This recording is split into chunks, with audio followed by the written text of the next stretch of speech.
De no poder jugar en secuencial con tus juegos favoritos porque tienes un G27, pues aquí tienes la solución: Hide Convert.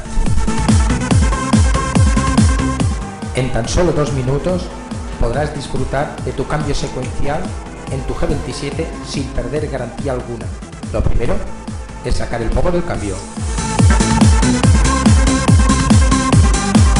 Luego procedemos a retirar los 6 tornillos del aro exterior.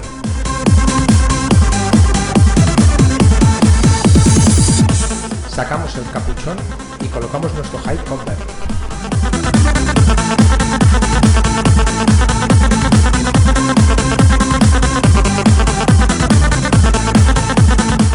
Atornillamos los 6 tornillos suministrados con el Hide Convert.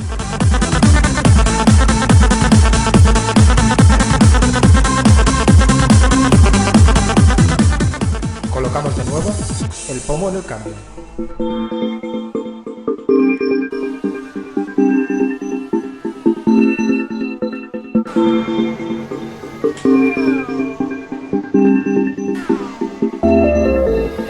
Como podemos comprobar, el cambio solo se mueve en modo secuencial.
attenzione alle manovre di piccolo, ancora testa coda, si sportello, spaventarlo, ancora tiene la corda, Bonois però l'accelerazione migliore, si toccano, che controllo incredibile, l'accelerazione, si toccano ancora, Wiss è decollato sulla lettoia di Greco.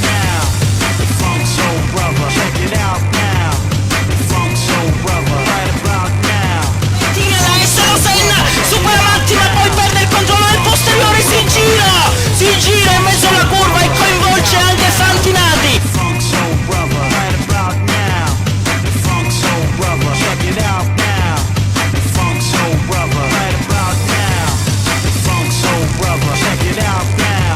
E riesce il sorpasso, Ranieri cerca di resistere all'esterno, attenzione per Ranieri, ora c'è la traiettoria migliore, i due sono affiancati, Ranieri resta davanti, centrale la prima curva, non può tentare un attacco qui, a meno che non ci sia un errore di Ranieri, che c'è, arriva largo Ranieri, è filosa, lo infila all'esterno.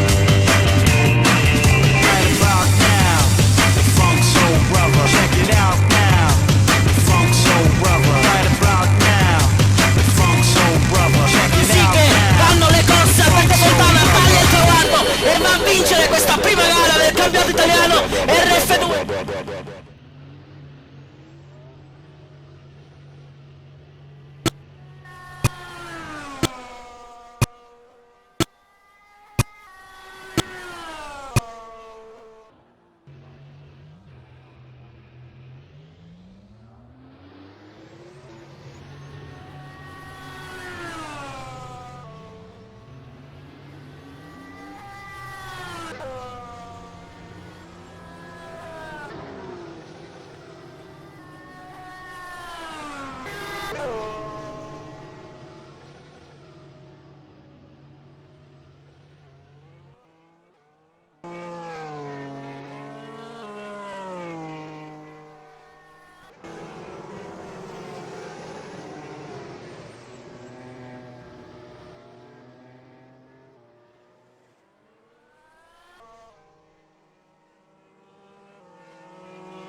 A good afternoon to you all, and thanks for joining us here at SRZ rF1. It's the top of the bill here this afternoon, and a lot of people are ready and set to go on this, well, lovely circuit. You have to hate it, you have to love it, doesn't really matter. Circuit de Catalunya, everyone knows it, I'm sure. And we are up for Q1, qualification 1 with 20 minutes on the clock.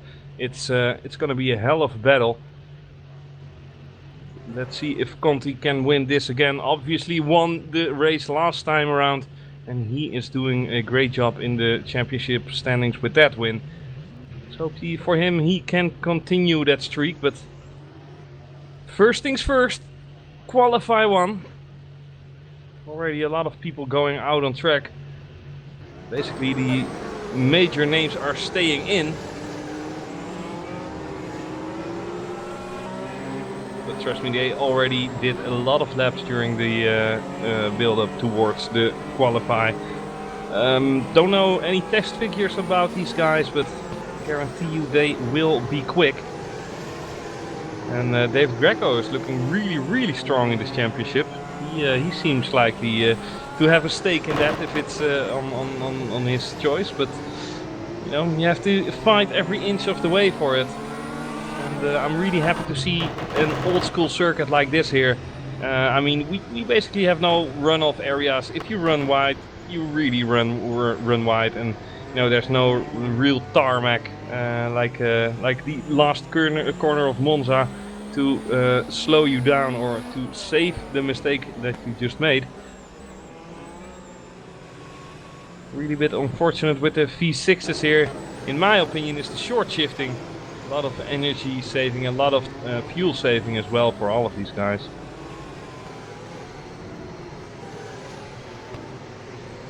So let's see who will be the first one to start a lap. Will it be Francesconi?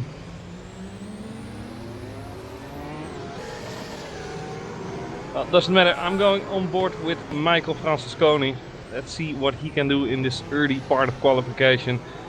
Don't yet have any banker laps on the time sheet.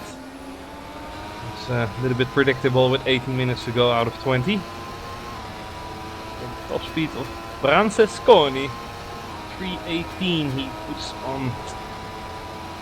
Expect a little bit more here, but you can go different ways in terms of setup. You can go a little bit lower in terms of downforce. You do have some straights here, it can pay off. But if you put a little bit more downforce on, then you might get compensated during those straights, but you will have the confidence during the corners. Monza is a really good example about, you know, how top speed matters. If you don't have your right gears ratio set up, you are basically screwed for the entirety of the race in terms of overtaking. We haven't yet driven on Monza. That time will come. Francesconi looking steady. Definitely steady for a banker lap. Paschalis Gerges just put on a 24.5 onto the board. Mike Partington instantly goes underneath that with a 24.0. Cuba shows that it can go even faster than that. 23.6 for him. So as these first set of banker laps are piling in, I can make a reckless prediction and say we are gonna see the 22s. Really curious to see what David Greco and the rest of the red cars can do. Marco Conti with a 23.8. Let's give him the benefit of the doubt and just say that he just did a slow banker lap. Race winner of last time. Francesconi is putting on the fastest time on the board for the time being though.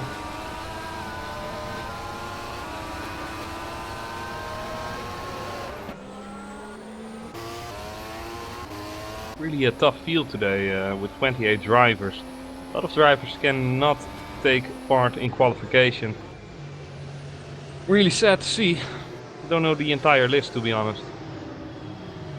Chris, you're a worthless commentator. I know, bro. I know. Come at me. Daniel Kiss is putting on a 23.2, or basically 0.3, but yeah. You know, we're in a sport with thousands of a second, just so let's take it with that. But a 23.298 for Daniel Kiss. Definitely determined, but it's a long qualifying session. We still have 15 minutes onto the board, so you can basically split your entire session into, you know, 4 comfortable runs, or maybe even make it 5 one laps. Not driving with park firmware, obviously. After Q1 that will be enabled.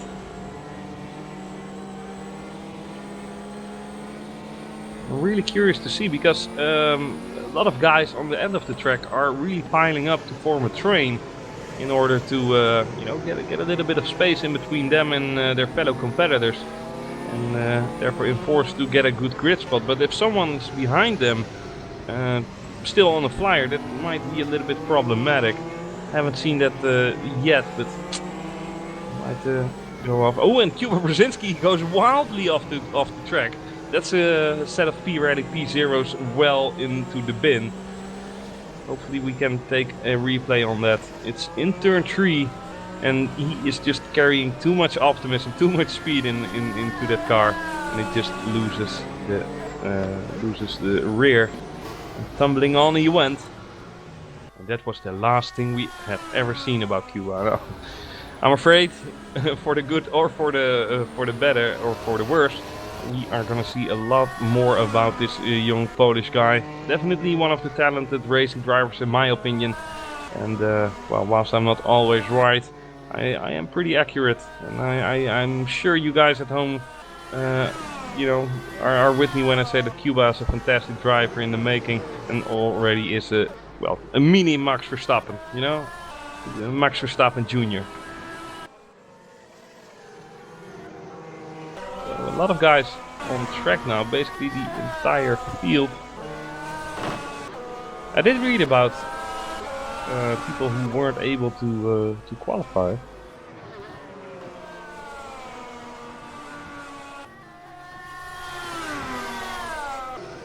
Oh, it's Bullock Bassi, but Sam Bullock Bassi isn't driving here at the moment. He's driving iRacing. Suits him. So Daniel Kiss still the leader of the board. 23.298 is the time to beat in Q1 for him. But the top 10 time of David Greco is 23.7. So Michele D'Alessandro in P11 is definitely not feeling comfortable there. But he has such high names in front of him to beat. It's gonna be a rough field to beat. Already going into Q2, so let alone getting there. The field is pretty well packed together. Basically there is half a second between P18 and P10. Yes, half a second is a reasonable gap, but still. You know, 1 or 2 better exits can easily fix those 5 missing tenths. And Rens Klopp is being forced down the order, same for Valsuki. And there are a lot of guys going faster now. Michele D'Alessandro puts himself on a P8. Francesco Bigazzi put himself on P5, and David Greco decided enough is enough. He will be the first guy today to cross the 22 or the 23 second barrier. He puts on a 22.9 onto the board, and well, instantly getting into the 22s then.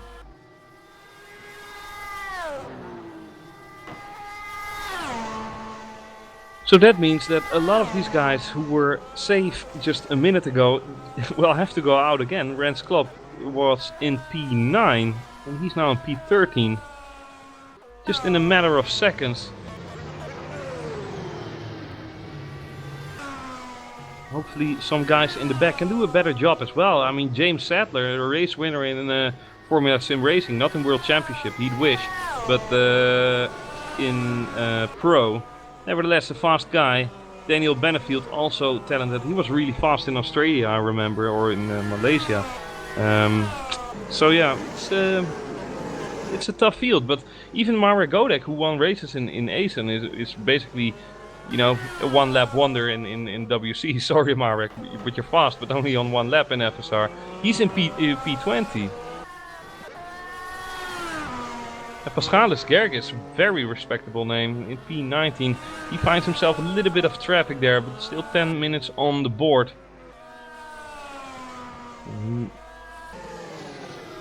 And the field is so crowded. 28 drivers on the grid. That's a good thing to have, but in Q1 it's, you know, it tends to be a little bit busy.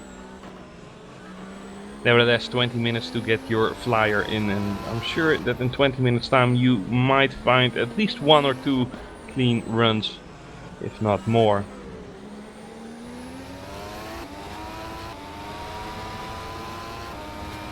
So Ernesto De Angelis out on track in P16. He only needs half a second or 4/10 as well, whilst others are trying and failing, like Giordano Valeriano, who is currently not doing in P11. But Eros Masciuli, he just did a PB? No, it's not Masciuli, it's Francesconi. Just put on a 23.2 onto the board, putting himself on P2 again.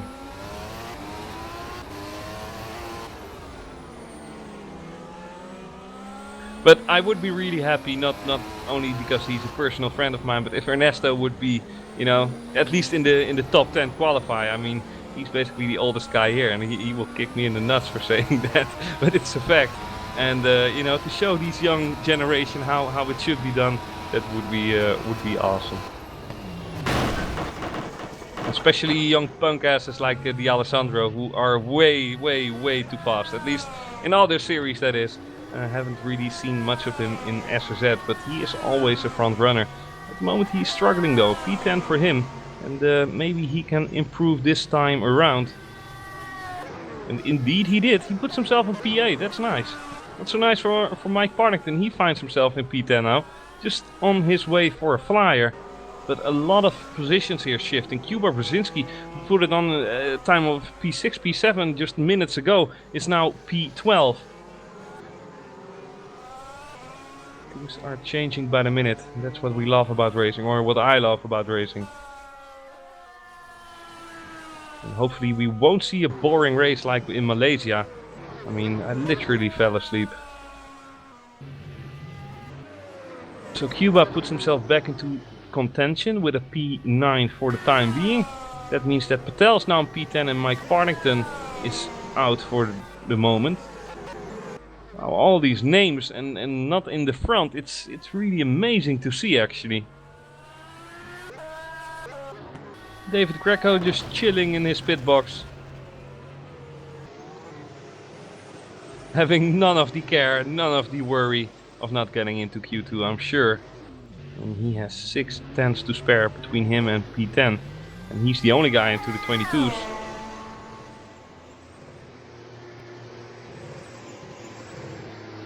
The field is definitely improving. Where on the beginning of the session 24.0 was enough, it's now definitely not enough. 23.5 is the cut, and you know, the track is obviously rubbering in.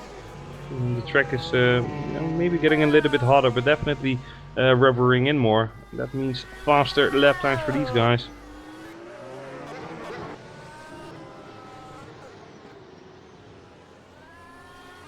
And Marek Godek, really disappointing for him. I mean, he's still in 21st position. Not really something we are used to see from him. Nevertheless, it's reality. And everyone is out on track. 27 cars, except the number 1 car of David Greco. Like I just said a minute ago, cannot be bothered.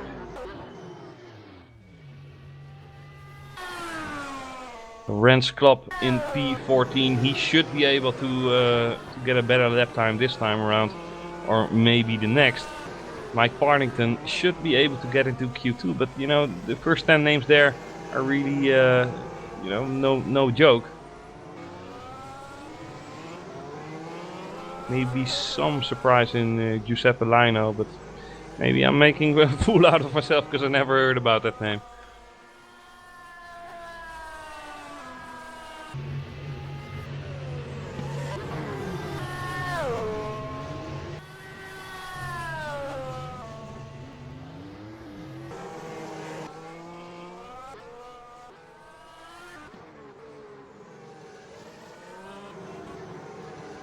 So let's see, we're getting towards the closing stages of Q1. And the majority has set a number of lap times exceeding 1 digit. So nobody will have blames of holding people up or whatever. And it's really time for some people to shine. And who is shining at the moment is Francesco Bigazzi, Rens Klopp. They are all putting in their best lap times of the day, or at least in this session. Rens Klopp puts himself onto P5, stays into the pit, but I can bet you that he will go out again. 23.3. It's not just that safe yet. And Paschalis Gergis puts himself onto P10. It's a nice job from him.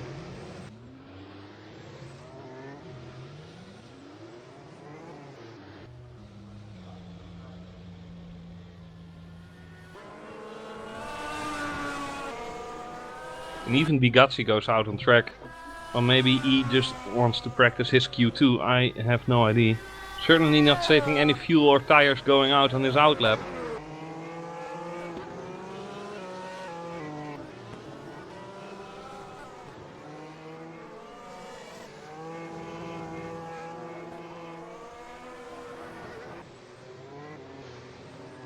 Now the people who really have to set a personal best in order to get a little bit safe are Paschalis Gergis still in P10. He's on the edge. Michele Di Alessandro, Giuseppe Laino, Marco Conti and I think Masciuli and Klopp aren't safe as well.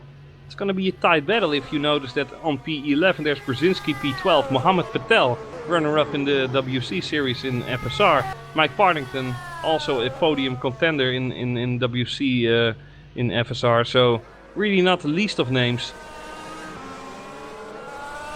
Can they, however, prove what they are worth? Can they prove to themselves that they are worthy of putting their names on top of the rest? I do think it's a little bit far-fetched that either one of them will get the time of David Greco. He is showing supreme form for the time being. The least laps out in Q1 and already safe. And knowing him as the little that I do, he might have a little bit in reserve. Never count out that Conti as well. He might be in P7, but I'm sure he will have a surprise for us in stock. But David Greco goes out again. Let's see what he can do. Now if we can go up on board with Michele Di Alessandro, he is going on to this last part of the track. It would be really fantastic for him if he could, you know, just get 1 or 2 tenths off his time. Just a little bit of a confidence boost, and he would be relatively safe. But you know, he still has one more go to, after this. So can he do it? However, he can. He can definitely improve. A 5th place for him, 23.299. That puts him into P5.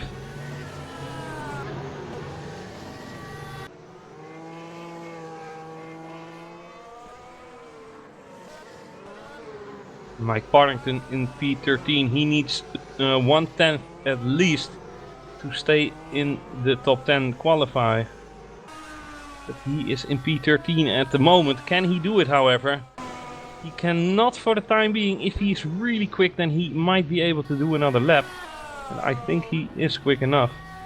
He has to put in another leader just to be sure that he can save it, because he cannot save any fuel on the way towards it. And there we go, Conti, there is the surprise in stock for us. 23.117 puts himself onto P2, just behind his teammate David Greco.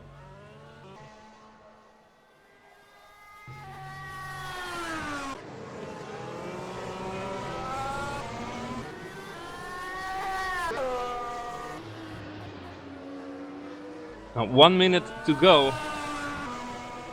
It's still Kuba Brzezinski on his last trying lap. He just got 2,000 short, and he's not gonna do it. He's off the track. Ooh, that's a definite cut from Kuba Brzezinski.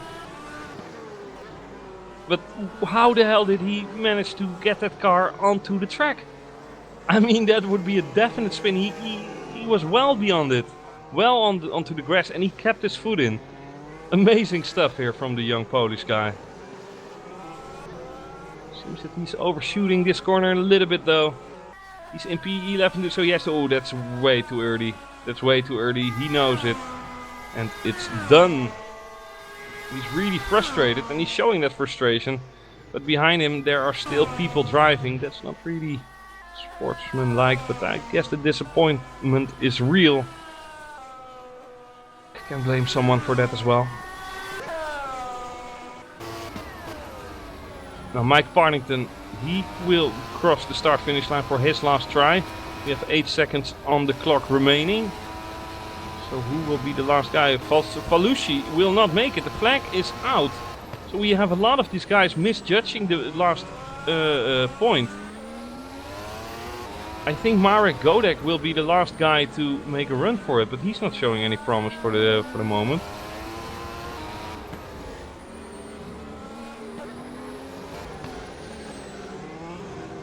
So Mohammed Patel, can he put himself into the top 10 shootout? He is coming across start-finish in just a matter of seconds. Here we go, the young British person. Mohammed Patel for the win, and he puts himself onto P10. That means that Paschalis Gergis, who is coming onto start-finish line now, needs to improve, and he only needs just a blink of an eye. And he cannot do it. Paschalis Gergis knocked out of Q2 by the blink of an eye. And by not the least of names though, Mohammed Patel. But Patel has to hope that either Gianfranco Pagato, who is coming onto start-finish line now, will not dramatically improve. He will not do that. But will Mike Partington? No, Mike Partington will bite the dust and bite the wall. How does that taste, Mike? That's really unfortunate for you, P14. Nevertheless, it's an exciting Q1 and really interesting to see the times here. Fortunately, David Greco didn't improve on his time. Would be really fun if he would just do a 22.5, you know, just to show off, but he didn't. Nevertheless, he will get bragging rights for being the only driver and early in the session as well. So definitely with less grip onto the track to put a 22.9 onto the board. Congrats for him and hats off.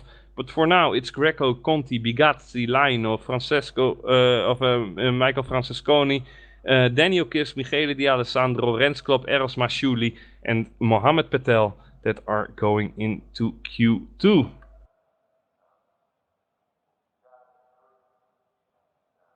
So I would advise you to, you know, not yet put on clean underwear because, you know, we didn't have any bum squeezing moments yet. Hopefully we will get a lot of those in the race, man. I'm ready for it. I want to see some overtaking.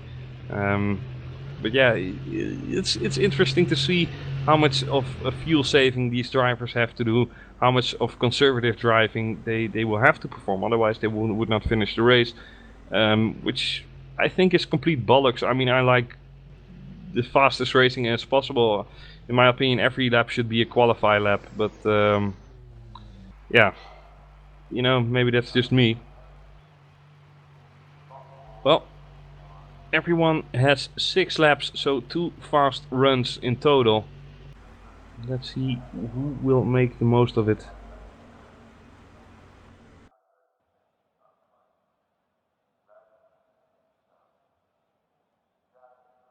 But I would advise you to get some drinks, get yourself ready for this next session, because shit is going down. At least that's what we hope. I'm gonna get something to drink, so I'll be right back with you guys. But you can always listen to the beautiful engine sound of the V6, right? Okay, be right back in a jiffy.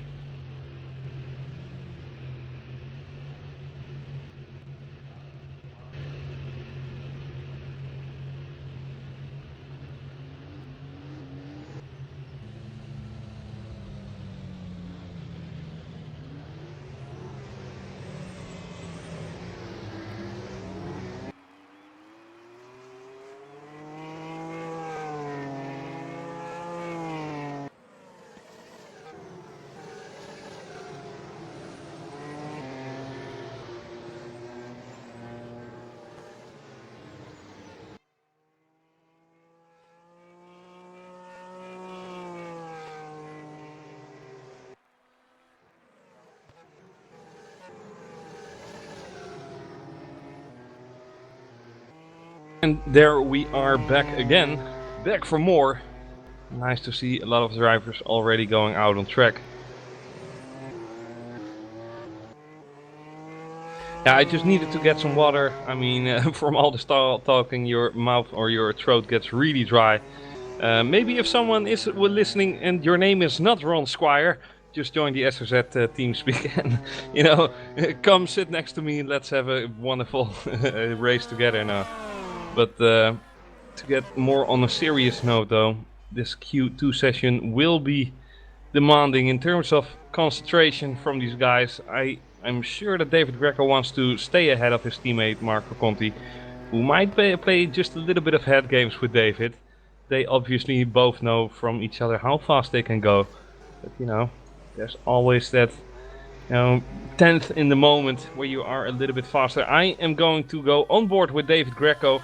We are treated here by a remarkable show of performance. Let's see what he can do.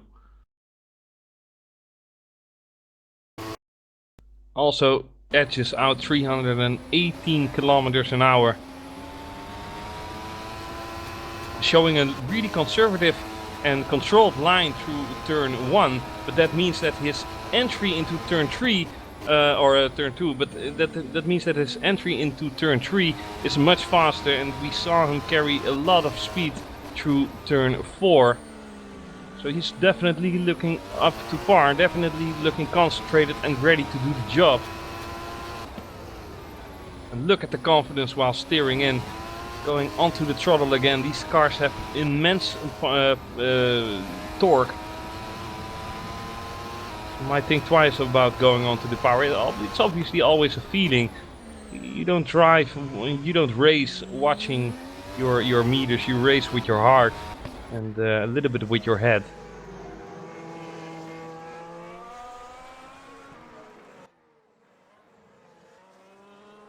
So David Greco, where can you go, my friend? Here he comes. Ooh, a little bit of a twitchy moment there, coming onto the straight, of coming out of the last corner effectively.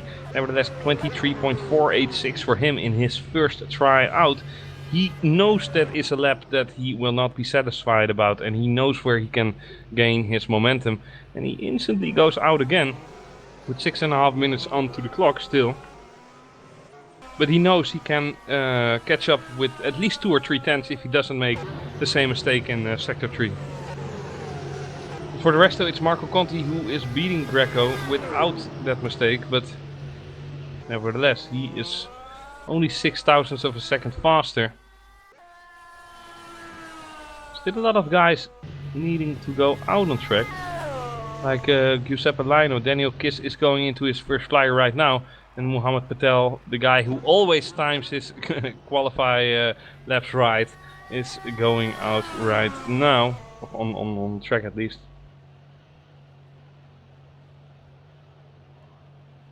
So Patel definitely driving with a higher downforce setup. He is leaving 3 kilometers an hour onto the main straight. That doesn't say anything. It's all about balance and how good and well you feel in the car. By the looks of it, Mohammed Patel is doing a steady job into getting his car fast and safely home. Fast is obviously the key.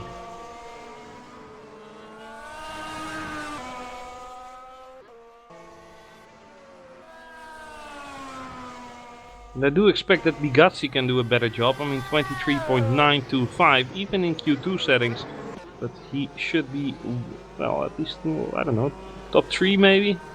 Although I have to say that Michele is doing a nice job as well, and never count out Eros Mashouli. Eros Mashouli, just like a sneaky fox, just getting his way into the top qualifiers. Just by sheer pace, don't get me wrong though. So Mohammed Patel, what is he doing? He puts himself onto P5. That is a nice banker lap for the young British guy. He had so much trouble getting into Q2, and now that he is in Q2, he's ready to, you know, burn it all up. Or maybe it's just the others who are slacking off a little bit. Daniel Kiss 23.9. Not that I'm doing a better job at that, but still, Daniel, you can do better and you know it.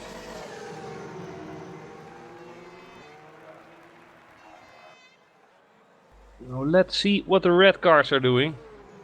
Really curious to see if David Greco will get pole position, or at least, pole position for the time being. It's looking really sharp for him. He goes into the last complex, into the last sector.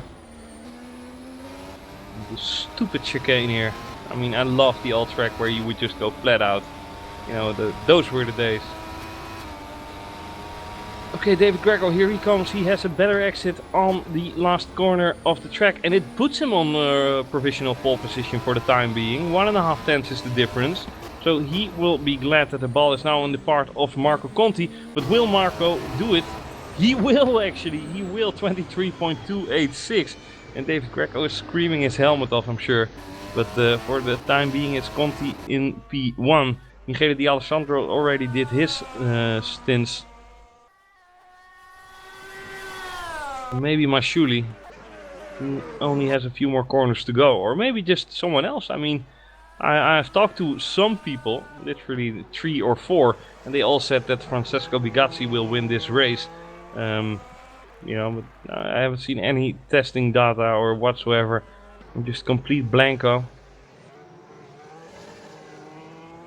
So here we go with Masciuli onto the last corner of the track, opening up the throttle, and it brings him just before he stays where he was.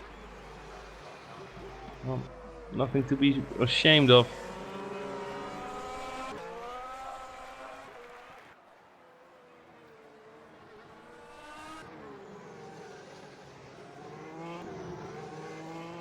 So now it's a long wait before Rens Club crosses the start finish line, but we still have a lot more guys to go actually.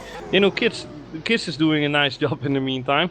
Puts Michele D'Alessandro back to P4, and he puts himself behind his team boss, you can say. 23.462 is his time.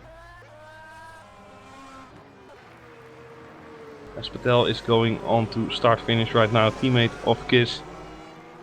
Maybe those guys can do a little bit of a trick there. Because I do think that Conti and Greco are a little bit too far out of reach, but you never know. I mean, Kiss is really getting close, so... Rens Club finds himself struggling on the start finish line. He knows it, shaking the steering wheel heavily. He puts himself onto P8. And Giuseppe Laino is just doing one run. So only one run for him. That's almost cocky, but nah, it's whatever. I mean, whatever he wants. So let's see if Bigazzi can do it. He will be the first to cross start finish line for now.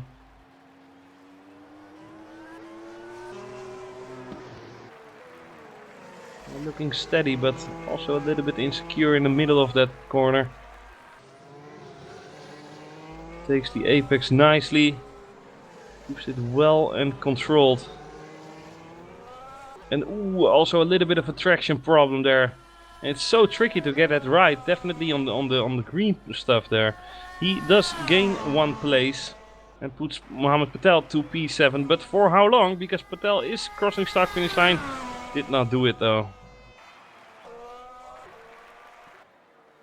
So now it's only Michael Francesconi and Michael Corleone. No, joking, Italian. Sorry. But there he goes, Francesconi crossing start finish line. Can he do it? 24.1 is the time that he had, but 23.481 is the time he has now. Puts himself on P4, and I'm sure he will be happy with that. Now Giuseppe Laino, he waited all day long. This is his first time out in Q2 and his only time because the flag is out. Well, he finally has every little bit of attention onto himself. So let's see if he can make it work. He's definitely doing a steady job here. easy and controlled onto the throttle. Definitely knows where the limits are on this car. But will it be fast, and how will he take this corner? Yeah, a little bit. Yeah, he's doing the right thing. He's not catching himself out of position, so he can go and floor the throttle early. But nevertheless, 24.033, maybe a little bit too conservative. Nevertheless, someone has to be last, and this time it's you. But yeah, it still starts on P10, so good job, I guess. So Marco Conti with pole position, followed by David Greco, Daniel Kiss, Francesconi, D'Alessandro, Masciuli, Bigazzi, Patel, Klopp and Lino. So there we go. I'm wondering if we have a little bit of a commercial break for the time being. I believe we do, but don't have my cameraman here. Let's just risk all stopping with rFactor2 and then just, hopefully we can, every front wing is still a front wing and not a rear end plate or whatever.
De no poder jugar en secuencia con tus juegos favoritos porque tienes un G27, pues aquí tienes la solución.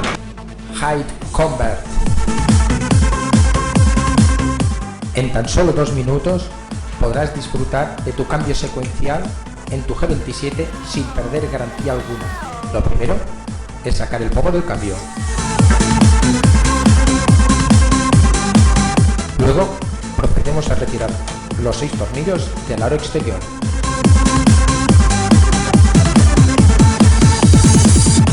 Sacamos el capuchón y colocamos nuestro Hide Convert.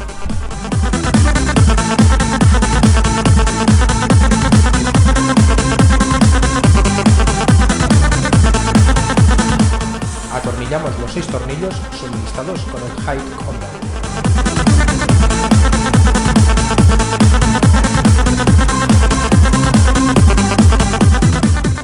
Colocamos de nuevo el pomo en el cambio.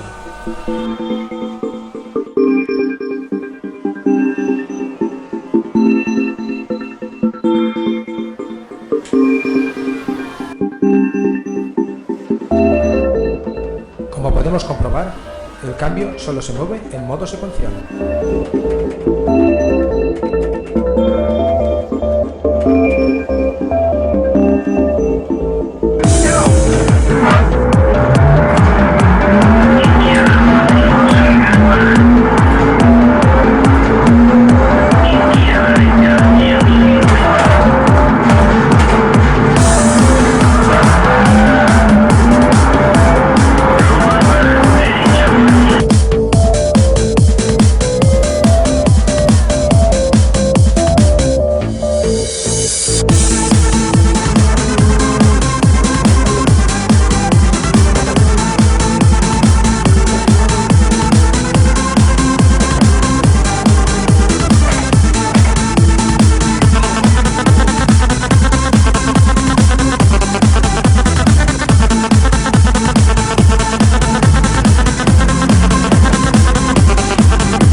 pronti qui, attenzione alle manovre di Picco, ancora testa coda, si sportella, spaventarlo, ancora tiene la corda, Bono Wiss però, l'accelerazione migliore, si toccano, che controllo incredibile, l'accelerazione, si toccano ancora, Wiss è decollato sulla lettoia di Greco.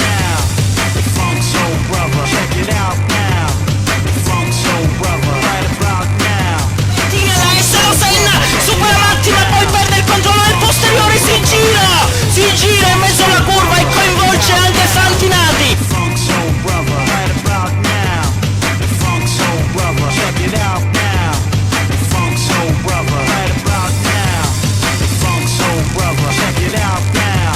E riesce il sorpasso, Ranieri cerca di resistere all'esterno, attenzione per Ranieri, ora c'è la traiettoria migliore, i due sono affiancati, Ranieri resta davanti, centrale la prima curva, non può tentare un attacco qui, a meno che non ci sia un errore di Ranieri, che c'è, arriva largo Ranieri, è filosa, lo infila all'esterno.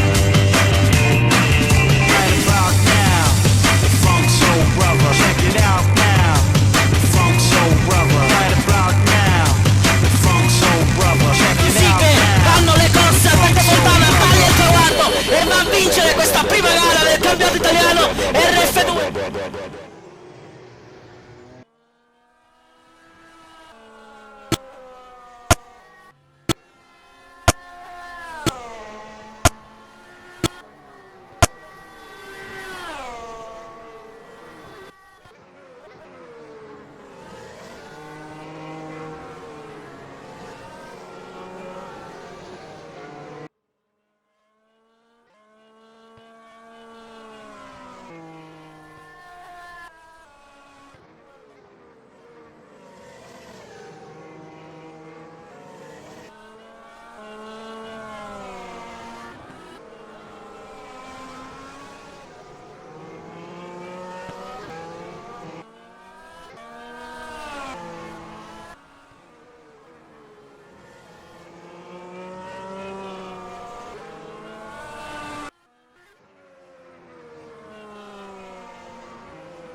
Okay, thanks for sticking with us here. You are not watching the official start.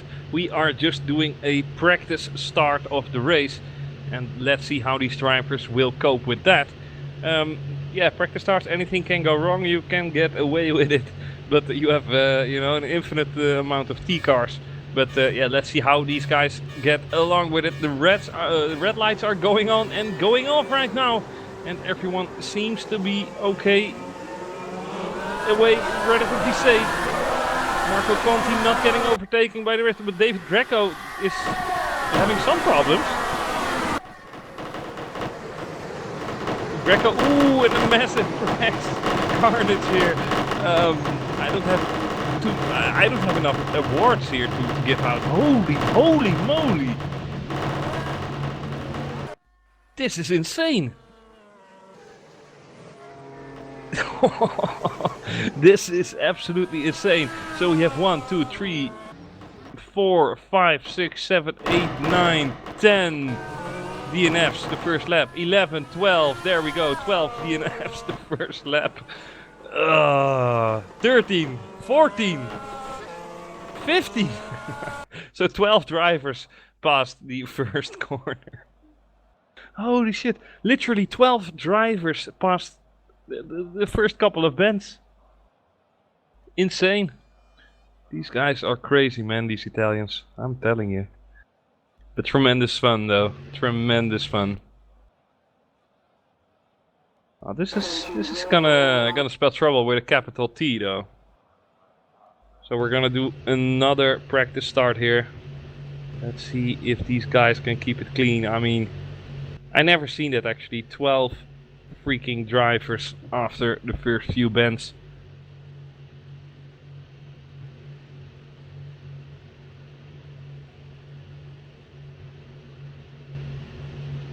There we go.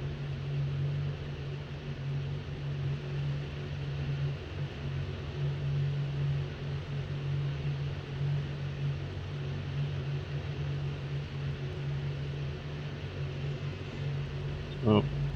There we go for hopefully the last test start of this afternoon. Because we still have to go racing, obviously. But it's nice to have these crashes out of their system. Yeah, maybe we can spice it up a little bit. Let's go on board with Mohammed Patel. Can we go on board with Patel? Let's see how he copes with this test start. If there goes something wrong with him, we have absolutely perfect view here from P8. Oh, it's a very clean getaway here. How will he cope? He has a lot of people in the front and he gets hit from behind. And it's carnage again behind him. Epic, epic, epic. Not as much carnage as we have seen earlier on. Holy moly, these drivers can crash. That's no joke. Francesco Bigazzi getting caught up in there. Giuseppe Laino, Alessandro Mazzon, Andrea Canata. And even Guglielmo Matti. No. Mamma mia. I don't want to get any Mario references here. I made one Mario reference with an Italian and the next day I woke up with a horse head in my bed. And I want to avoid those situations. So, hopefully we will have a clean start during the real race start. That's obviously what we deserve, but that's also what these drivers deserve. Because each and every one of them have tested, has tested a decent amount of laps. And it would be really messed up to see that go to waste in a matter of corners. I can still remember the most disappointing start of anyone's race here with Kimi Räikkönen when, was it in 2002 or something, 2003, 4, where he just collided onto the back of a stationary, useless Jaguar or whatever. And his race was over in, well, literally 30 meters. So, don't want to see anything about that here, but I see a lot of Italian, a lot of tutti frutti going in onto the chat. But hopefully we will have a real start.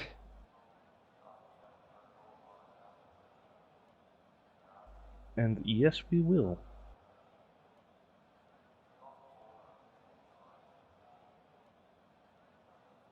So this time obviously a formation lap to, well, cool down the tires, huh?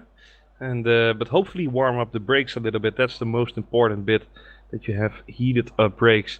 I mean, the best degrees of what your brakes should be are around 300, 400 during braking, when it will spike up through the roof till 800, 900. That's no problem. In real Formula 1, even with 1000 degrees, they provide the maximum bite onto the wheels. But you know, past that and get around to 11,500, the brakes are overheating like milk bottom tops.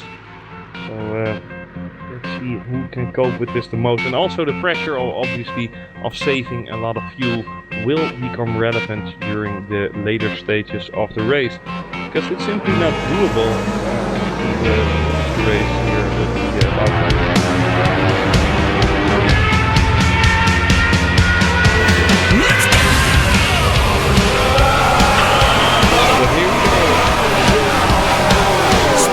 The pole position with David Greco following by Daniel Kiss. Those are the three names that qualified the best, and those are the names that are the best of the rest for the time being. But we have a lovely venue to look ahead of us, 53 laps in front of us, and the spectacle is going to unfold, I'm sure. Hopefully not as badly as the first practice start. I mean, if that's gonna happen again, they should really red flag it. So everyone is off the box safe and sound.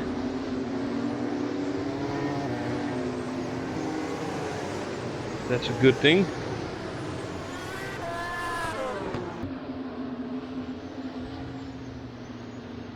So now let's see who will have the best car in the best race stints in store for us. I don't really know about pit stop strategy. Might see a 3-stop, might see a 4-stop, but yeah, it's just a matter of time before we figure that one out. So really slow formation lap here. Really annoying to see these cars drive 30 kilometers an hour, but yeah, it does save a little bit of fuel. Marco Conti just cruising along, mostly in 7th gear. And why shouldn't he be?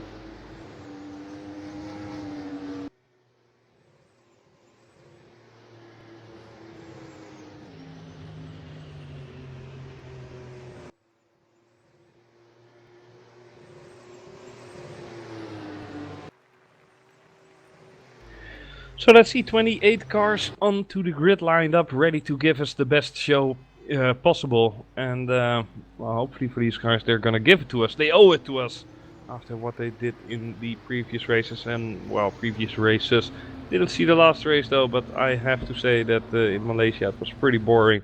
But at least here you have a decent amount of overtaking opportunities, definitely on the main straight. Maybe at the start some people can get jumped as well, but the traction control system and the launch control, that what I mean is you know, not really that hard to use. Just push the button and, you know, override it with the right setting.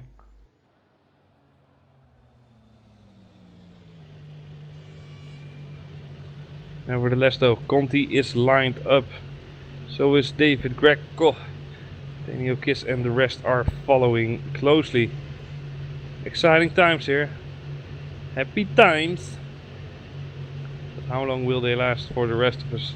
I guarantee you there will be some problems during lap 1, but hopefully for, you know, very few drivers. Giordano Valeriano actually not lined up properly. He has to back up his car, I'm sure.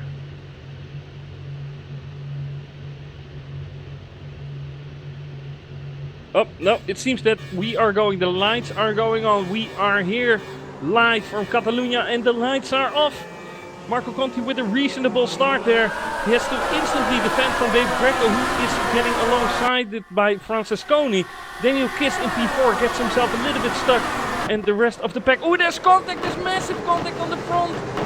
Oh, idiots, keep it together. Eros Masciudi is definitely being compromised there. And whilst rejoining the track, Michele Di Alessandro finds some difficulties there. But holy moly, what a first couple of corners. Fortunately, the majority of drivers kept it together, but Marek Godek, for instance, is already up to P17, dives into the inside of Michele Molle, who has to give way for Marek Godek, otherwise it would be a crash. But that's how dirty Marek can get sometimes. He tries to overtake even more now. In front of him it's Alessandro and Godek of Pagato who are fighting alongside. And in the front of the pack it's Falucci getting overtaken by Brzezinski. So a lot of action here in this first couple of bends. At the front it's relatively stationary. Well, not stationary, that's not the word I'm looking for. And it's Ranconi who is getting really stuck onto the track. He will have a... Oh, he causes a yellow flag and he spins yet again. Makes contact with James Sadler. And James Sadler just makes a fool out of himself here. Not saying, you know, he's the one to blame, but he should definitely wake up a little bit. He could easily capitalize on that situation. And we have Michele Molle without a rear wing, Daniel Beddefield going into the pit, also Guglielmo Matti, Francesco Bigazzi, Andrea Canata and Gianfranco Pagato. They are all in the pits. And Bigazzi even sharing a pit box with Michele Molle, but Michele Molle has a damaged rear wing, so Bigazzi basically has to wait a year. Bigazzi is not coming out of this pit.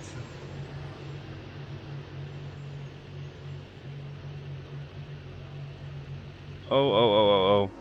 Well, I guess we have to go back to the front leaders of this race, but I do think it's a little bit sad for these guys that are already getting DNFs.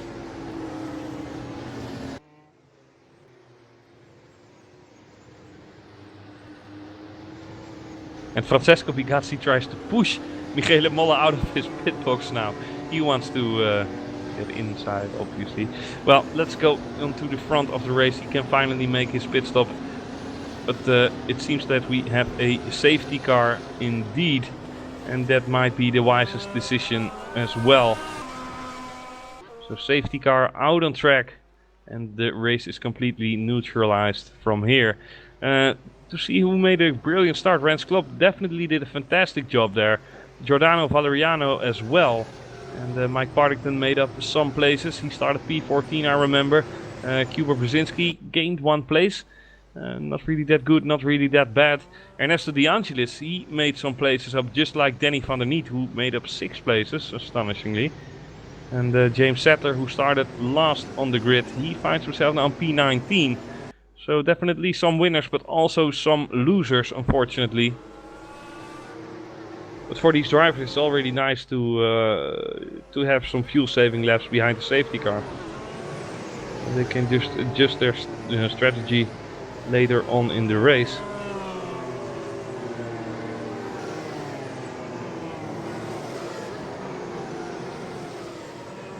Marco Conti leading this race fair and square.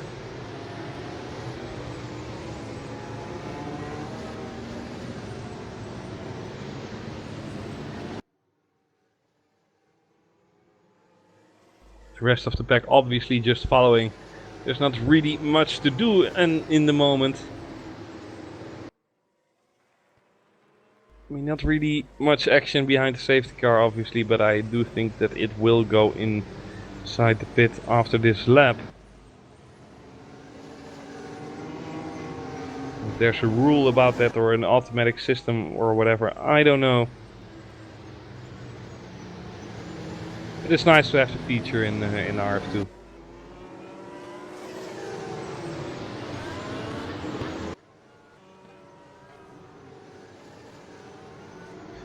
So Bigazzi now, after his pit stop, is not a lap down, but he really has to, you know, make haste in order to get back to the pack. And for him, it's definitely a golden opportunity to get back into contention. And at least he has his hard compound tires on. And he can, well, get himself ready for a nice endurance with himself and the clock. because it's gonna be an awesome and a hell of a fight to get back in a point scoring position or a top 10 scoring position for him. You know, knowing Bigazzi, he's a fast guy, he knows what he's doing.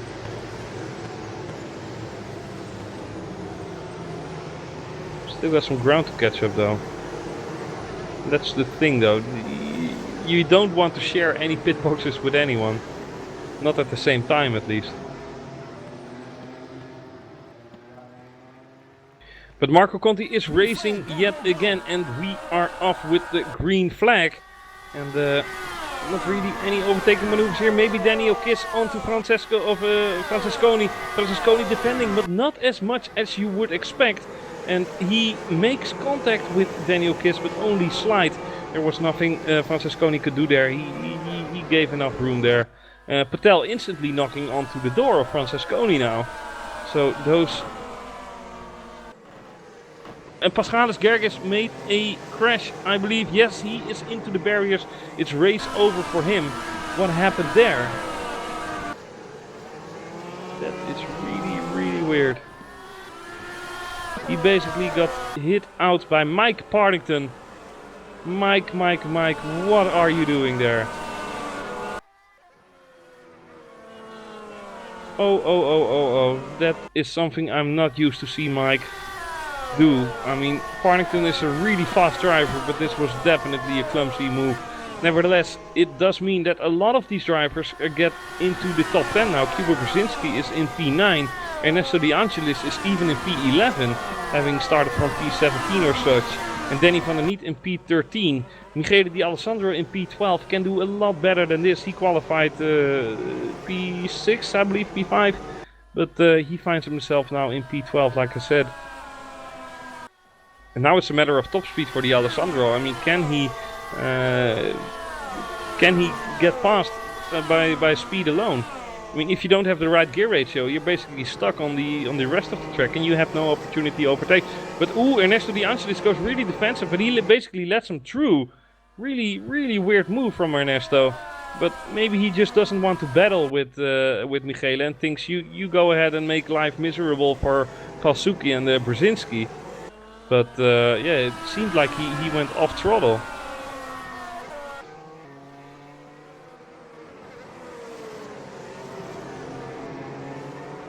In the front though, nothing is really changing. Marco Conti is showing that he is well capable of leading this race hands down. And Greco is just following for the moment. So is Daniel Kiss, so is Francesconi, who found himself a little bit of a gap between him and Patel. Behind that it's Rens Klopp in P6 and P7 Giuseppe Laino. Valeriano behind that in P8, P9 Brzezinski. And then there we are with the pack again. So Michele D'Alessandro is really pushing on towards the back of Alessandro Falucci. That must not feel that comfortable for Falucci. I mean, Alessandro is a fast guy, they both know it. But, you know, there's a thing called ego. And, you can defend every line you want. Big Senna fan here. Let me get it rough, it's no problem. And there goes Alessandro. Alessandro can capitalize on the mistake that Falucci made. He ran a little bit wide. He's defending the inside, Alessandro on the outside. And he already gets the move done before the end of the straight. That's perfect judgment here from Alessandro.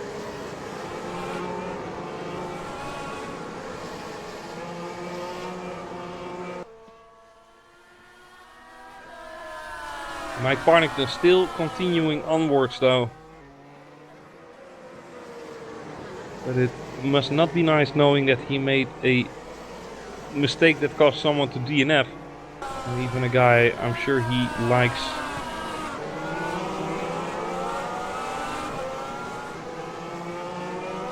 So Michele D'Alessandro, after overtaking Falucci, he's now got his hands on Kuba Brzezinski. But that will be a tougher cookie to crack. And he knows that as well. I mean, Brzezinski, one of the fastest Polish online sim racers that are currently living on the planet.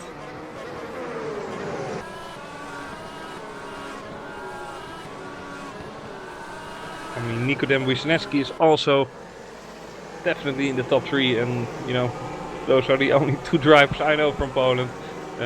besides of course the famous old racing driver Robert Kubica.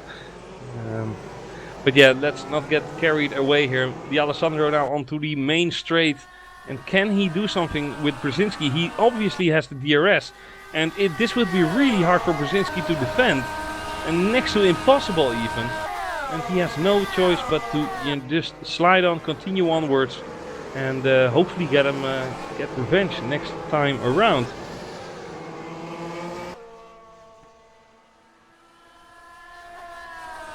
So let's see, Mashuli in P14. He made his way past Mike Partington.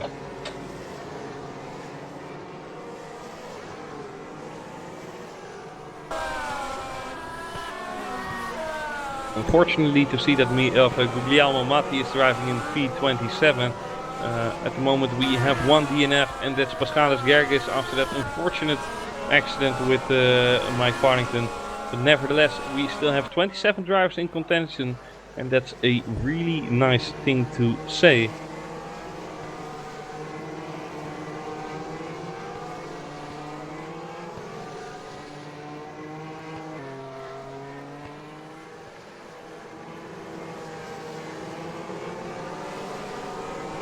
Not really the most exciting things happening right on track right now. Mohammed Patel has DRS, but the gap between him and Francesconi is a little bit big, but look at him climb towards him. Jesus Christ, that DRS is really screwing things up in my perspective, but I mean, it's basically impossible to defend from. Otherwise you get really dangerous. Kuba Brzezinski has dropped down the order. What did I miss there? I am very sorry. What has happened to Kuba Brzezinski? Or did people just went to the pit? What the hell? Oh, he just got overtaken. Never mind, that's the DRS talking again. Getting a little bit confused from it. So Brzezinski is now P11, had to let Valushi go.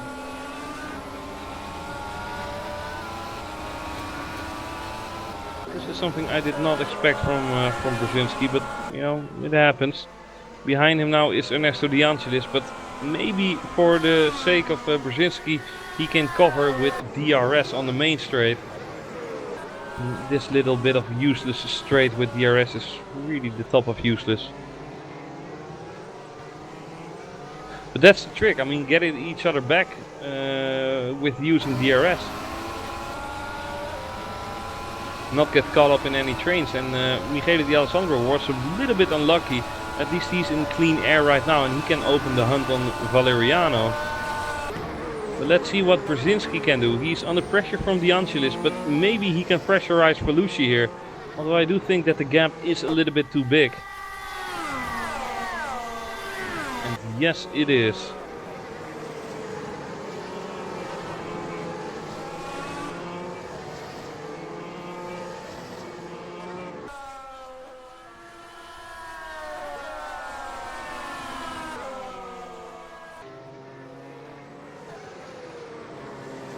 A lot of fuel saving in multiple corners here. They're just coasting a little bit, the drivers. Or really short shifting.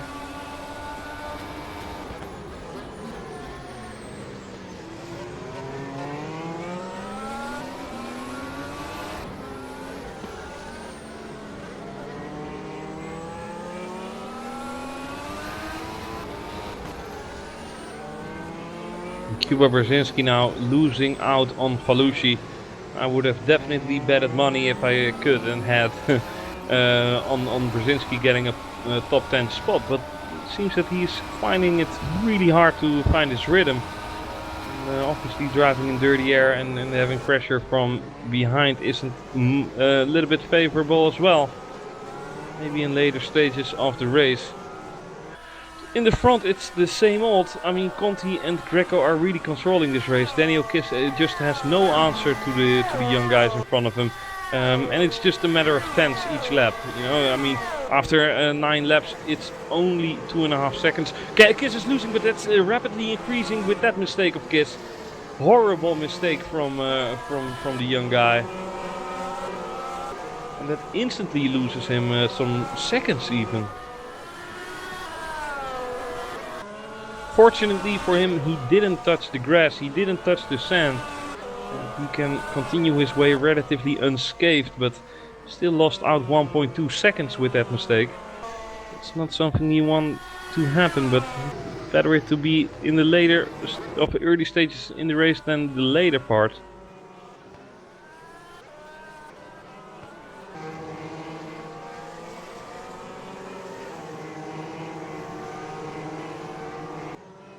There was Mashouli now behind Danny van der Niet.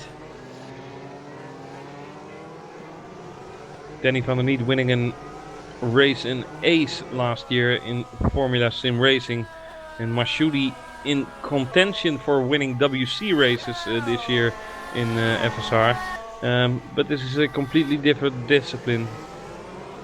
And so it seems the settled names are just a little bit unfamiliar with the cars, or just not get the maximum from it. And there's a little bit smoke coming from Danny van der Niet's car. That is really unfortunate. And Mike Parnington is our next DNF. What did he do?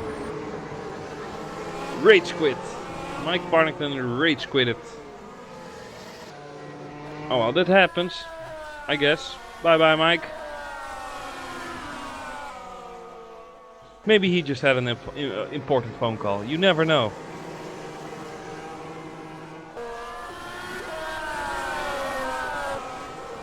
But yeah, he just parked his car and pressed escape, so really unfortunate for him. Nevertheless, Kuba Brzezinski still in P11, still under pressure, and is losing the pressure towards Palucci, who is driving in clean air now in the top 10. And, slowly but surely, Michele Di Alessandro will make a move on Valeriano. And Valeriano will not defend, because he cannot do that on the straight without DRS. And what happened there with Ernesto De Angelis? Ernesto De Angelis losing a lot of spaces in a matter of corners. Ooh, he overshoot a corner and lost 2 places to Danny van der Niet and Eros Mashouli. And David Greco is in the pits. David Greco is in the pit, the first guy to make a regular pit stop here.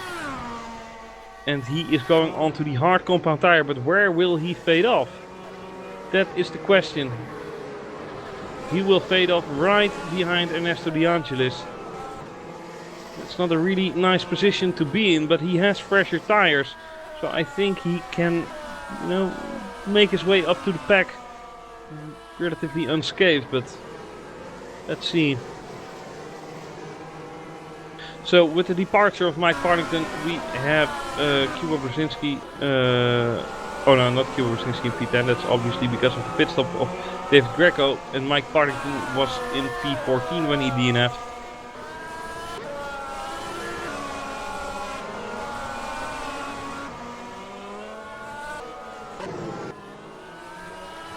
And you would say that David is losing a lot of time at the moment.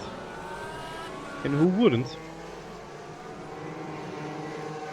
But he might know the strategy of Marco Conti as well, who is already in the pit, never mind. That means that the leader of this race at the moment is named Daniel Kiss, followed by Francesconi and Mohamed Patel. So let's see where Marco Conti will fade out. Will he fade out before or after his teammate? That's the question. Danny van der Niet is going into the pit as well. And went off track a little bit. Unfortunate, Danny. Keep it together, mate. Ernesto De Angelis in the pit as well, so both Netrex cars in the pit.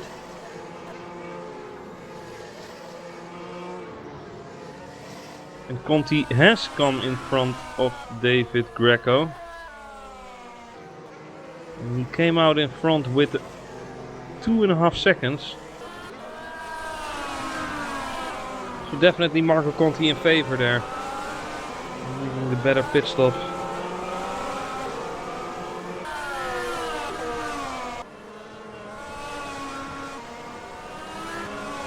Not really major battles going on at the moment though.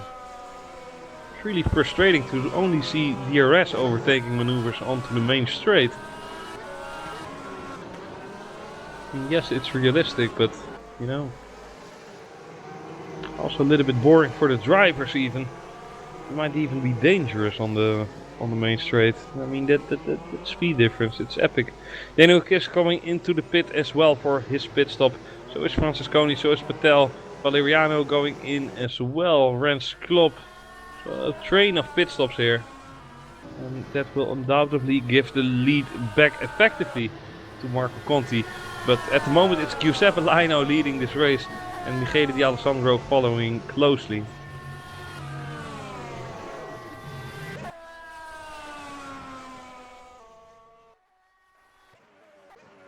David Greco finds himself in front of Daniel Kiss. It was a close call though. Greco lost a little bit of time there in the pit stop compared to the others. But yeah, that's what you get for getting a little bit stuck behind the rest of the track and packs.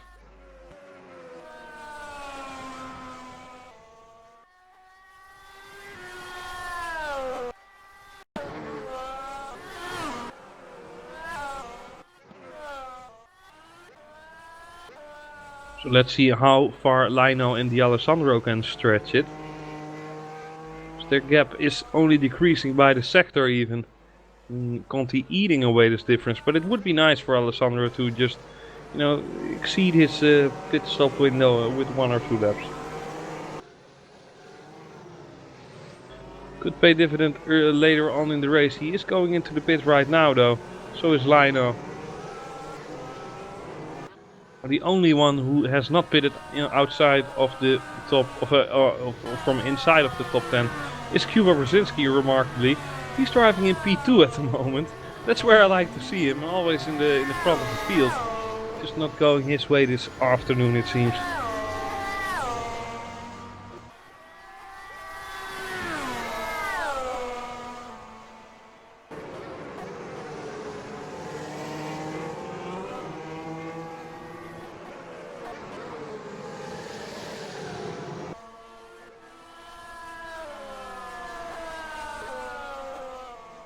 David Greco in P4 at the moment. Eros Mashouli did not yet pit.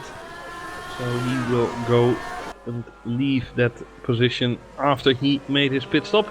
So did Brzezinski obviously. But for the time being they are just driving where they want to drive. And I don't think it's that bad, to be honest. I mean, with a pit stop they will lose 20 seconds. But they will have the freshest tires and it will be a continuous effect on towards their entire stream and those of the rest.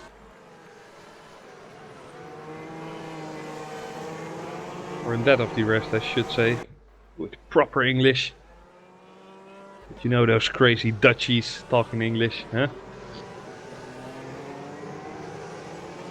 So Kuba Brzezinski crossing start-finish line once again. So is Eros Mashouli, so both of them are not ready to pit yet. Or at least they don't want to.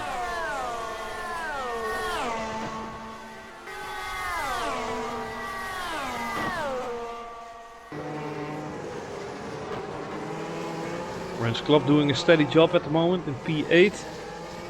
Maragodic also in P10. He's getting overtaken by Laino, who already made his compulsory pit stop.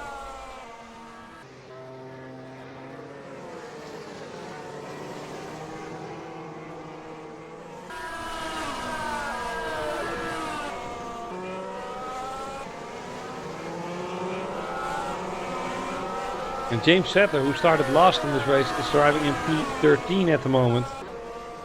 Lucky 13.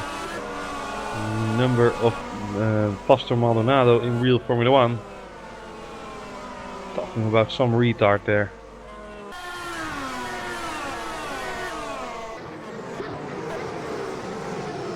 So, and Danny van der Niet and Ernesto De Angelis currently driving in P20 and 21. That's not where we saw them a few laps ago, but maybe because of their early pit stop they still have to jump the rest. And the rest of the pack obviously started on the harder compound tires, the primes so to speak.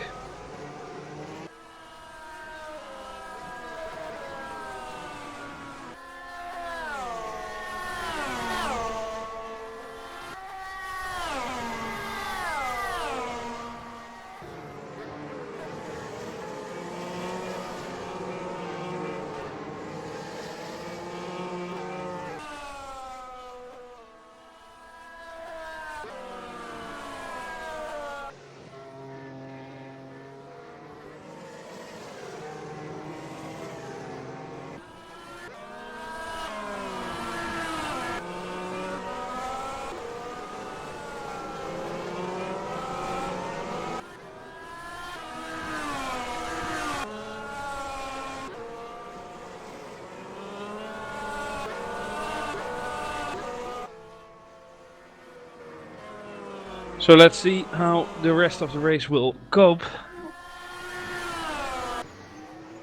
I have to say these guys have to fight a little bit more, if I'm honest, but maybe that's just me. They're obviously in a fight against fuel, a fight against their own tire degradation.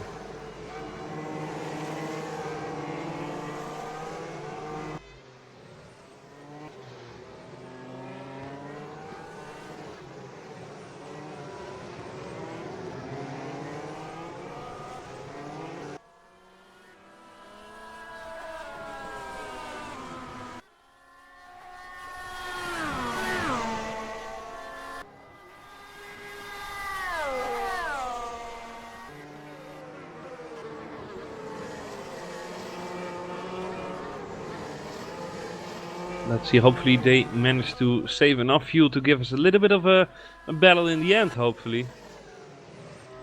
We have to look for battles in the midfield. And it's also nice that these guys are just fighting against themselves. But yeah, the DRS is making life a little bit too easy, if you ask me, onto the main straights. It's really impossible to you know, defend that. Even becomes dangerous when you try to defend from someone with a higher top speed of 15 or 20 kph.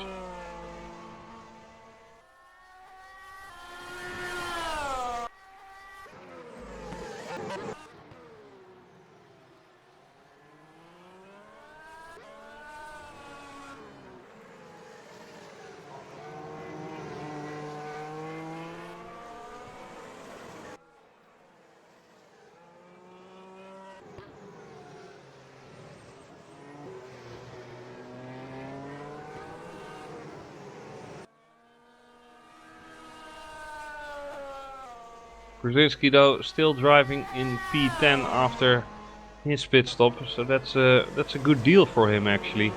I mean, he will have one of the freshest tires onto the track. He's really using his head wisely in order to get the maximum momentum. Maybe even jump on one pit stop.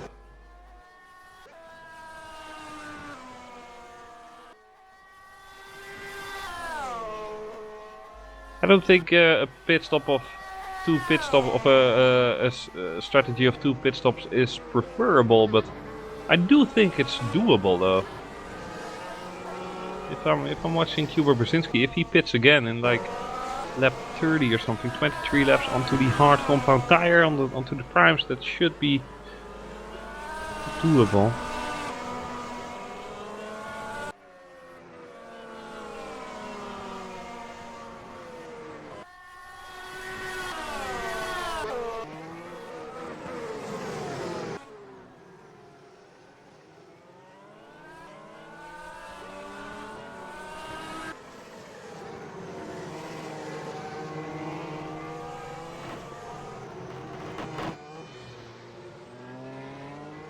I hear some crashes. Hopefully my ears are betraying me, but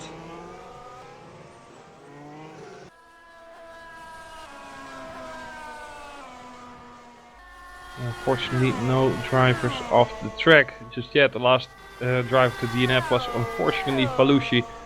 He showed a promising pace today actually, but well, the gods were not with him. Francesconi decides to make it into the pit again.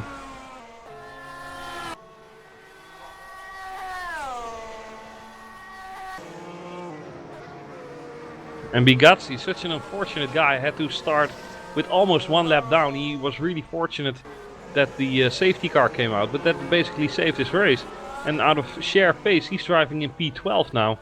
And I'm sure he can make a top 10 finish possible. Really showing a fantastic pace, Bigazzi is.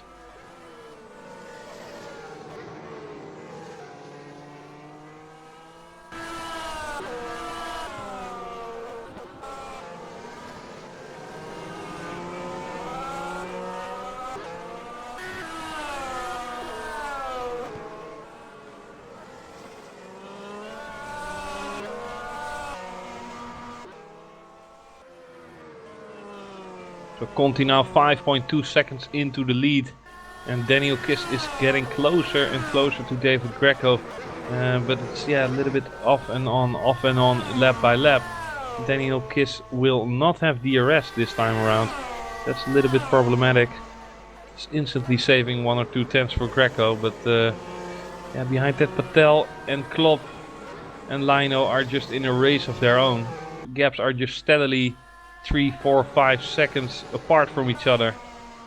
Everybody is driving in their own zone for the time being. Not really much battles on the track.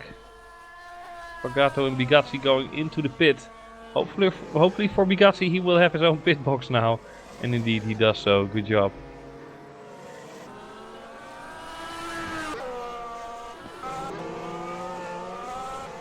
And Danny van der Niet now onto Mazon. He will take him by no surprise. Puts himself onto P12. Good job from van der Niet. But I do think that Alessandro Mazon just let him go. Don't want to waste any time battling to a guy that you know is quicker anyway. And in that aspect he should let Marek Godek behind that also pass.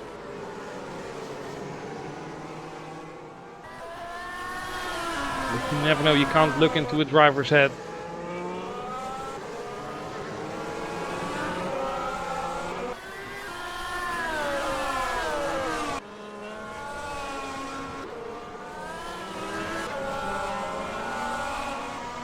So Masciuli now in P10 doing a steady and controlled job. But he still has a lot of seconds to catch up to get himself in a decent point scoring position.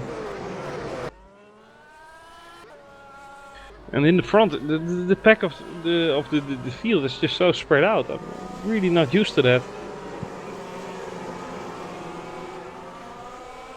Well, basically the V6s make it a little bit more of an endurance race, I suppose. I mean, you do have to save your fuel. You do have to be conservative onto the tires, and you know, with the right balance, you know, you cannot make optimal lap times lap after lap. You know, you cannot do one pit stop extra and hope that you will be okay afterwards, because you will not have enough gasoline. You will not have enough fuel.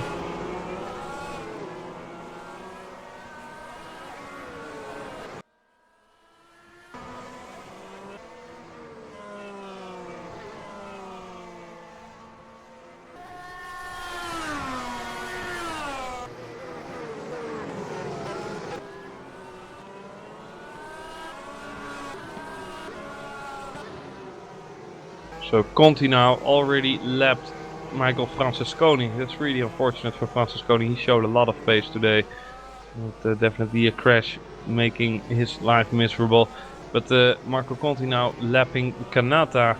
And with 22 laps gone, that's could say relatively early, but during the summer circumstances should be okay.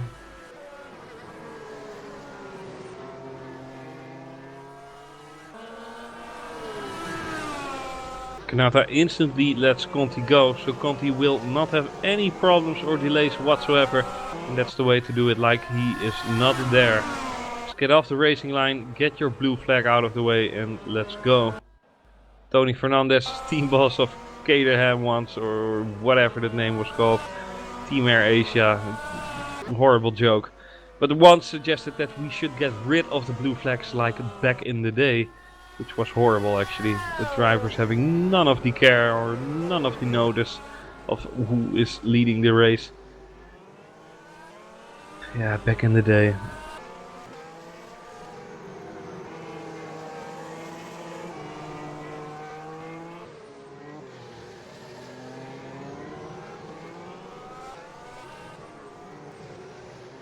Look at the short shift that Conti is making in certain stages of the track.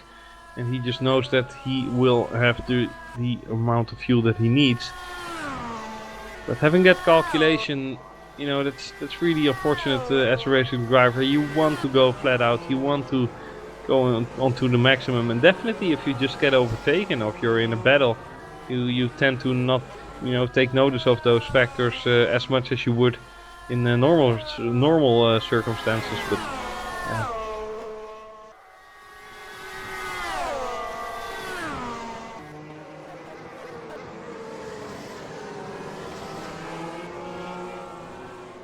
Conti steadily leading though after 23 laps on the clock. We are almost halfway this race, and 5.4 seconds is the lead of him, or for him. And I don't think it would be fair to say that he's getting threatened any day soon now, because Greco is just not as sharp today as Conti is, and well, it's respectable as well. I mean, Conti, one of the fastest drivers online, I'm sure. Definitely in rFactor. Definitely a respectable name. And he will make it 2 out of the last 2 if he manages to win this. Obviously he won the last round, and it would do his title hopes a little bit good. Take it to the next level.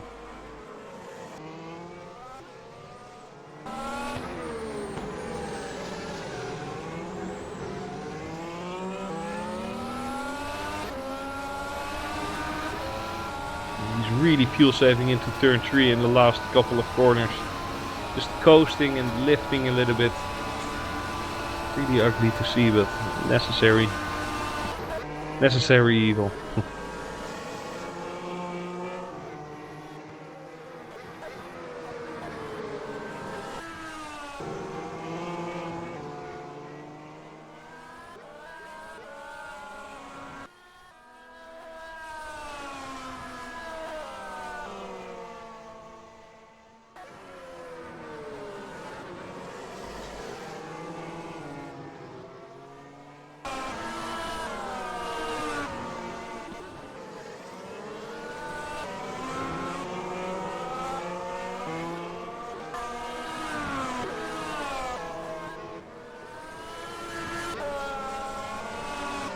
Brzezinski, during that, smart move that he made during the pit stops, finds himself in P8 at the moment, doing a fantastic job. A little bit under pressure by Eros Mashouli, but I don't think those drivers don't want to lose any of their stints. Both got compromised pretty horribly this afternoon, and well, if they want to have a reasonable result, they should work together a little bit in order to make it during the later stages of the race. Maybe pull out a rabbit on out of the hat.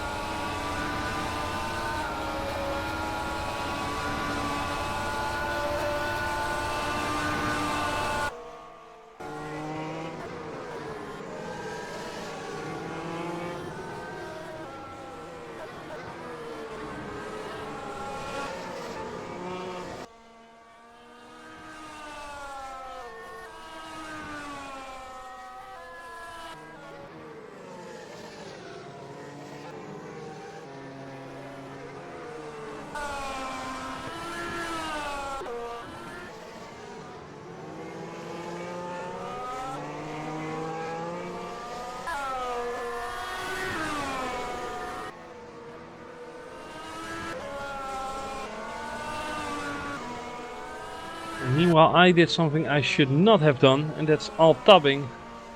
Darn it, rFactor2, seriously.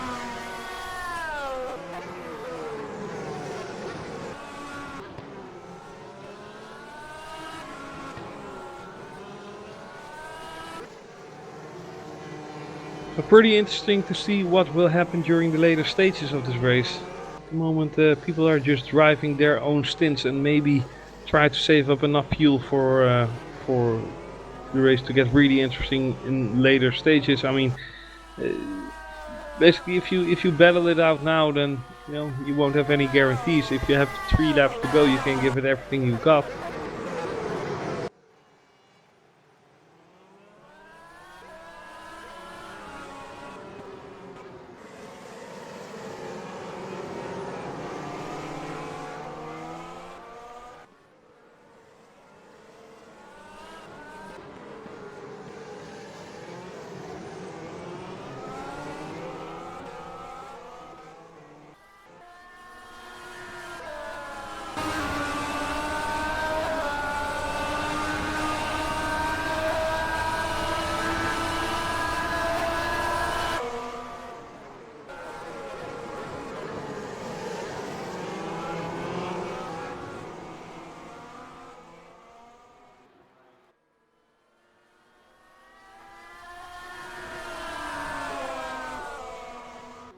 Not really much to say at the moment.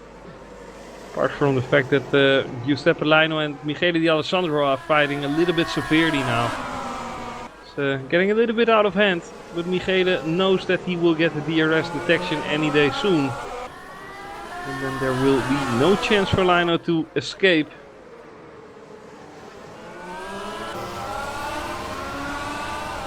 Here he opens up the throttle and let's see how this goes with Michele.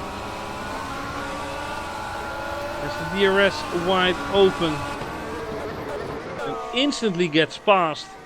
Covers off the outside, so there's no chance Lino will make a dive underneath. And there you have it, you gain the position.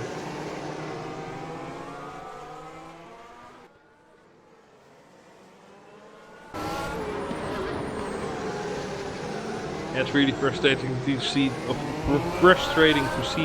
A lot of these drivers not really defending.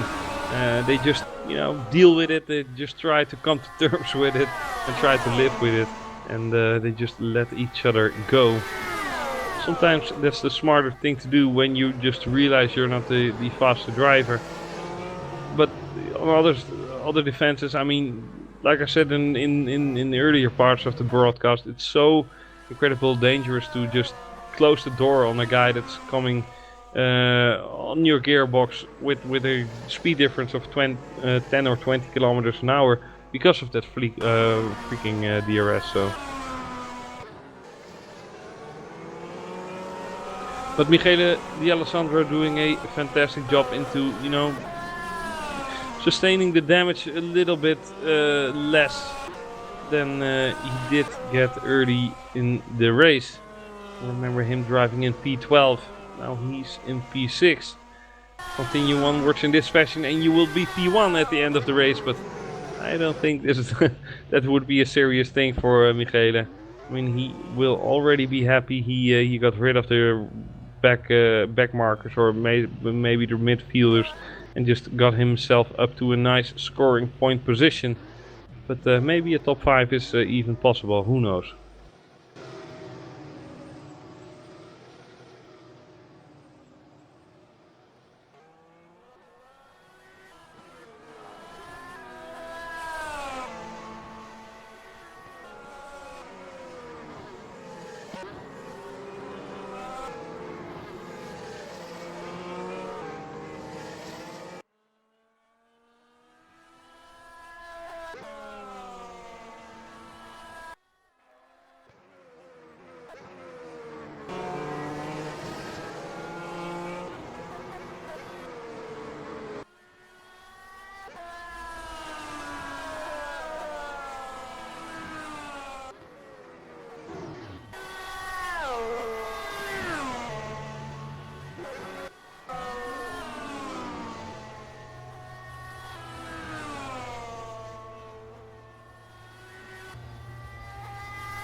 Still lap by lap, corner by corner, Marco Conti is steadily but surely increasing his lead over the next couple of drivers. And David Greco now into the pits as well, or did make a pit stop, so that's also putting on the effect.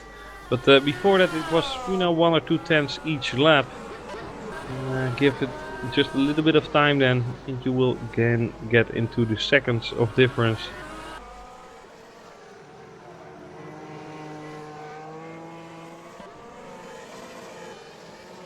There's a big gap now between David Greco, who just obviously pitted and is in P8, and P9, Kuba Brzezinski. There is 18 seconds between them. 18.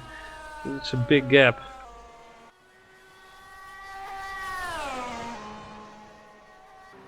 We already saw the smoking engine with Danny van der Niet earlier on, and unfortunately he retired and had to park his car, just like Gianfranco Pagato. His engine just went berserk and obviously caught fire. Maybe a Renault engine, who will know.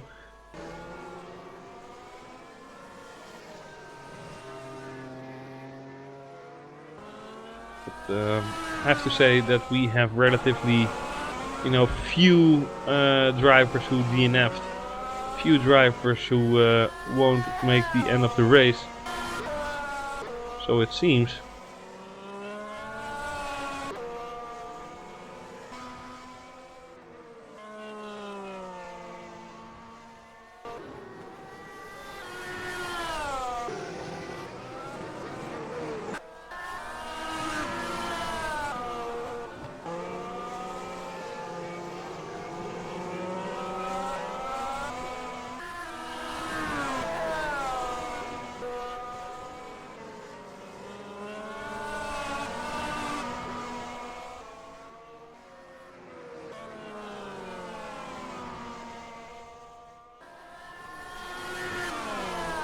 So Mohammed Patel finds himself in P3 at the moment, but Marco Conti is pitting, so he temporarily will go into P2, and even his teammate Daniel Kiss, who will lead the race from there. Just the backmarker driving in front of Patel.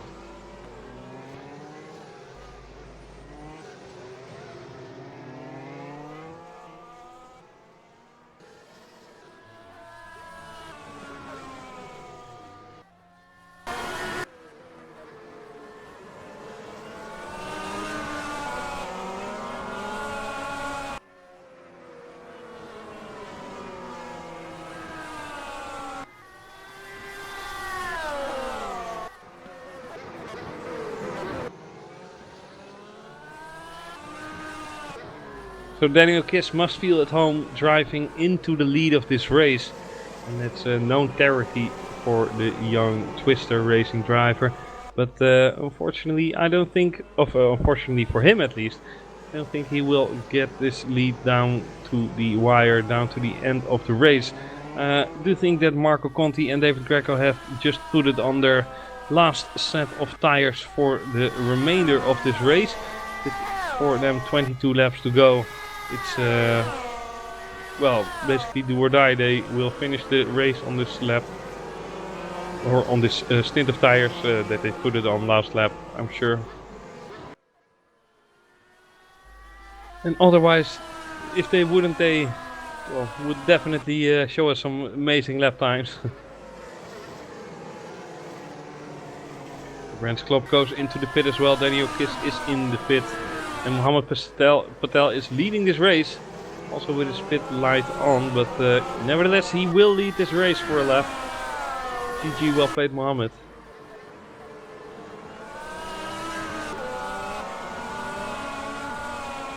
But definitely a fast driver in general Mohammed Patel. Maybe in the later parts of the season, in the later stages, he can fight for victories even, but has to step up a little bit because the gaps are so remarkably close in SRZ.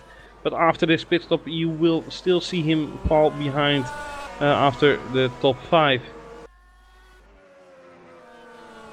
And Patel is definitely a top driver who is capable of winning a lot of races.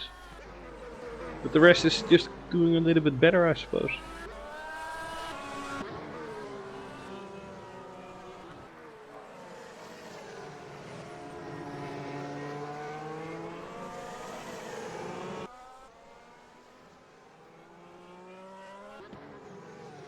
Patel going into the pit.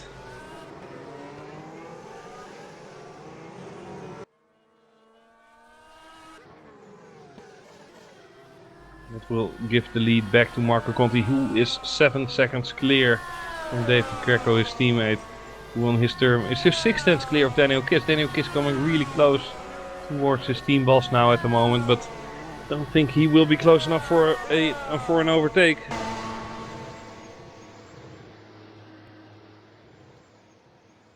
Greco not even going defensive, and there was no need to do that as well.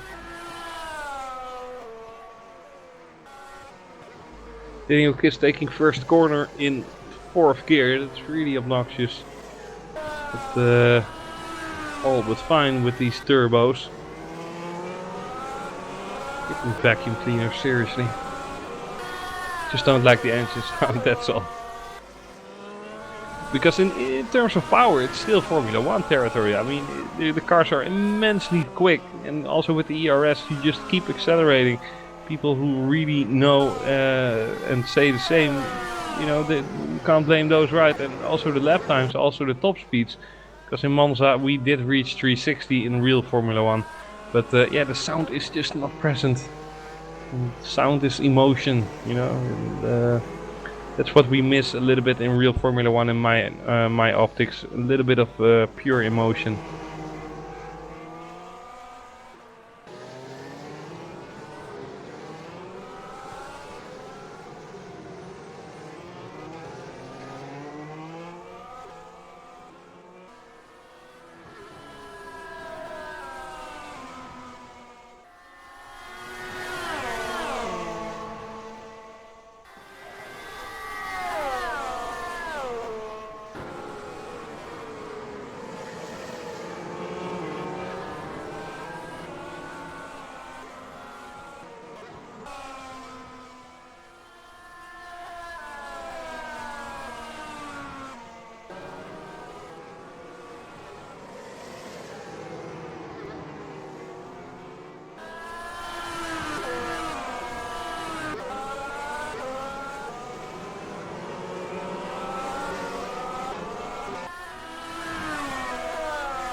Personally, I'm running in a little bit of difficulties.